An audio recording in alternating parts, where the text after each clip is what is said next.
فرأيت أن الصبر على هاتا أحجى، فصبرت وفي العين قضى وفي الحلق شجا، أرى تراثي نهبا، حتى مضى الأول لسبيلي فأدلى بها إلى فلان بعده.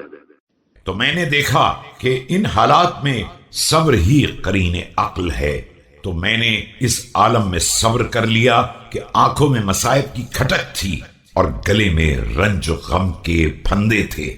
میں اپنی میراث کو لٹتے دیکھ رہا تھا، یہاں تک کہ پہلے خلیفہ نے اپنا راستہ لیا اور خلافت کو اپنے بعد فلاں کے حوالے کر دیا۔ ثم تمثل بقول الأعشى شتان ما يومي على كورها ويوم حيان أخي جابر.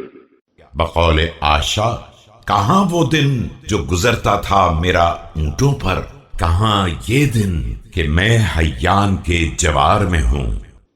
فيا عجبا بينا هو يستقيلها في حياته إذ أخذها لآخر بعد وفاته لشد ما تشطر ذرعيها فصيرها في حوزة خشناء يغلظ كلمها ويخشن مسها ويكثر العثار فيها والاعتذار منها۔ حیرت انگیز بات تو یہ ہے کہ وہ اپنی زندگی میں استعفا دے رہا تھا اور مرنے کے بعد کے لیے دوسرے کے لیے طے کر گیا۔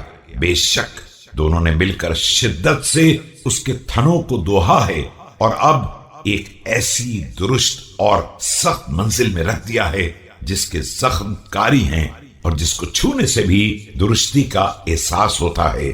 لغزشوں کی کثرت ہے اور معذرتوں کی بہتات۔